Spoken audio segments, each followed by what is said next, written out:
This is the final game. All right. Infinity Slayer on Haven. Is this going to be a 5-0? What is it? Is this going to be a 5-0? This is going to be a 5-0. I thought it was already a 5-0 before we started, honestly. And generally, we've been a quick 3-0, but you got to play out the other two just to humor them.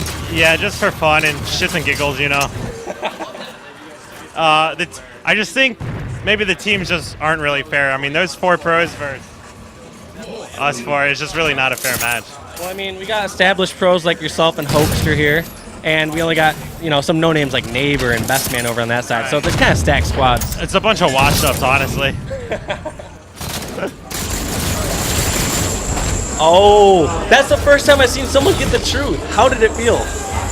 It was painful, actually. Sometimes the truth hurts, but man, it just needs to happen. All right, so Dave, we were talking about the music track, the audio cues. And you said it's one long looping track, and I said it's really cool how the music actually knows what's going on in the game. Yeah, it's not really a looping track. We have our intro, our outro, and then there's all sorts of events that can happen in the middle.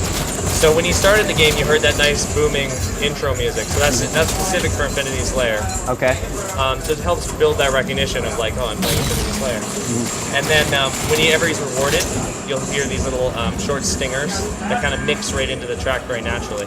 And it's one of the big audio overhauls we've done on Halo 4 is to be able to support this. That's brilliant. It goes along with how the gameplay is going. Right. Like I was almost thinking it'd be awesome if, like for example, that one time Elamite was doing that rocket. Yeah. And it incorporated like a choking sound. The choking sound? Yeah, for when you fail. That's awesome. Still time to incorporate that possibly. Yeah. I'm just That's awesome. What about if somebody like on your team gets a spree and like a musical cue, or an audio cue that lets you know, oh, my teammate just went on a spree or just got a medal for a certain. Absolutely. So the combat log, we're still working on as much as we can. We're going to put as much information as we possibly can in there. So you'll start seeing it in our objective games even more, which I can't talk about yet. Okay. But yeah, we definitely do, brag about what you did to the rest of your team through the combat log, and we can mix some music with that. About saving clips or anything like that, or you theater, or you can talk anything. I got this one for him. No comment. Thank you. Dang it. Okay. Gotcha. All right. Well, I want to go back to Elamite Warrior screen. Best Halo 4 player in the world. I just noticed this Prometheus vision. You can see grenades coming at you as well. Yeah, absolutely. Prometheus vision can't. Oh, he's got ordnance though. Let's see what he pulls in. Right. So if you guys go back and take a look at the first game he played. What's the bottom one? Sticky. Left one scatter. Yeah. Right one is speed boost. Okay. Yeah. And if you guys go back to the first game that he played, you guys will probably be able to notice. Took the scatter shot. Yeah. What happened in the first game? I was just saying that, if you go back and watch the first game that he played, he's probably, just more about getting oriented and the feel for the game. And now that, it just shows how fast these guys learn, he looks a lot more comfortable with the game, and now we're about to see some domination. I've seen some people not even use the Prometheus, at least correctly in my opinion. So if I'm in a close range quarter combat area, and let's say I'm around with some stairs, and I know it's not like I need to know where the whole map is, I'm really going to just hit that and let it go maybe a quarter, then reset it, because I already see all the people are close enough, and then be able to do that again so I can use it that whole engagement against themselves. Is that something that I guess you would do yourself? Like, do you use the full Prometheus when long range, or do you think it's always a good idea to just use it in certain circumstances, like close range to long range, and like only using part of your bar?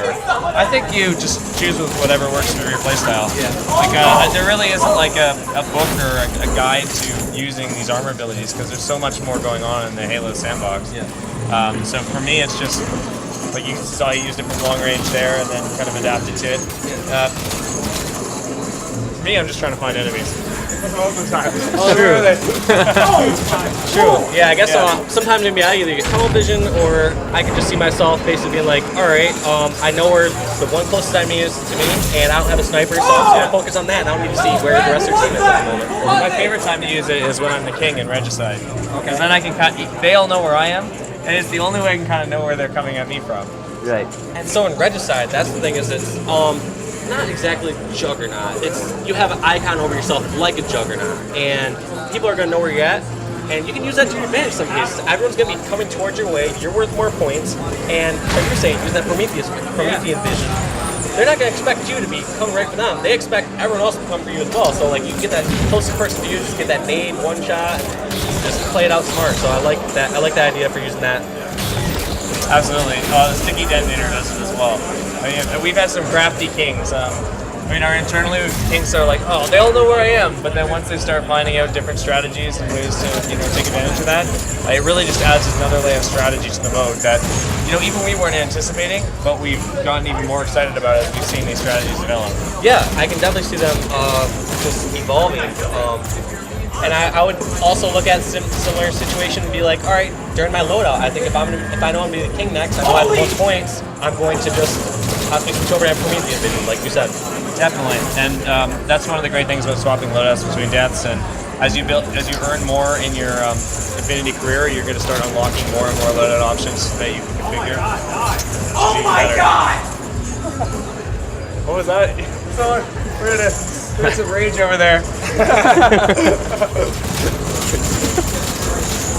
So one gun we haven't talked about was the plasma pistol.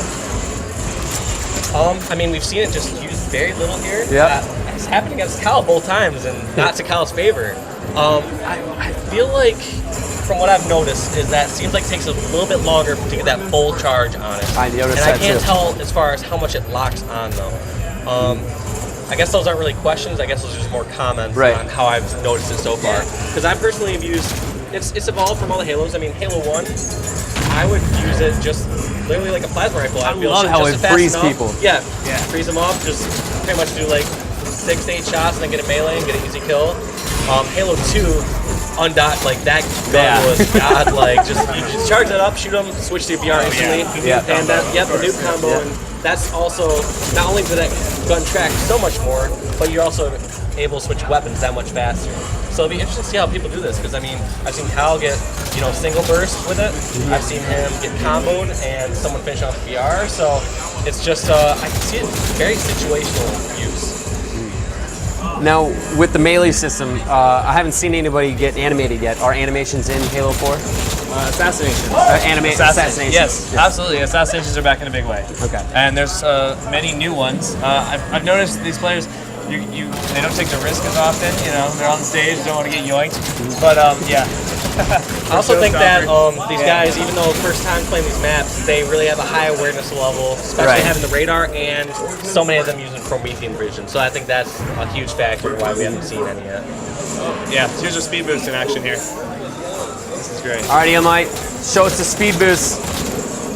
Now, when you have Nice shots. What I love about speed boost is the circle strafe. Oh, and he's fighting an overshield too.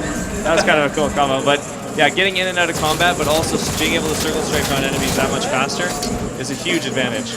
You're doing work. I've sort of noticed that Overshield, no problem. you obviously reload and stuff faster. Is your rate of fire increase as well?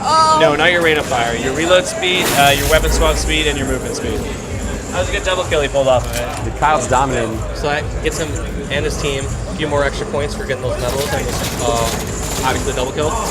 I still want to go back to that speed boost. Now, is it worthwhile to sprint with a speed boost, or does it negate sprint? It doesn't negate sprint fully. Speed boost isn't really meant to give you a hyper sprint. We're still doing some tuning around how much it will impact sprint, but it's mostly for your strafe, your forwards and backwards regular movement while you're firing, because that's where we found we get the most gameplay value out of it. I mean, players can already put their gun down and sprint, so speed boost is really for that moment-to-moment jousting or one-on-one combat. And how does it change that? Can you reload faster? Can you switch to your magnum faster, as we were discussing earlier? And that's where you see the biggest benefit. I can also see that being huge with, especially weapons like, let's say you get rockets. Like, I keep going back to changing loadouts and whatnot, but if you're able to secure rockets and speed boost, stuff like that, where those weapons that take so long to reload, just every little advantage can be such a huge part. I just see so many different options. Well, the combinations are endless, and we're still finding them and enjoying them as we've been tuning the sandbox. And it's been so much fun to work on stuff just like that. Was it your plan to make me contemplate coming out of retirement by making such a great game? Absolutely, that was the only reason I get out of bed in the morning. You guys just have a huge whiteboard, bullshit. How Drinking do we a fresh cup of coffee, come back, please. Wash. Love it. All right, so they didn't get the 5-0. I don't understand what that word means. Deaf yet? I don't know either. We're about to check the scoreboard and find out what it really means. I'll check the scoreboard and see whose fault it was. Yeah, pretty much. Because I don't know what's going on over that way. All right, that was awesome. Yeah, I had a great time watching that. Yeah, that was fun. Hey guys, there's a lot more to see over at MLG.tv. All POVs of the pro players and just more exclusive Halo 4 gameplay footage.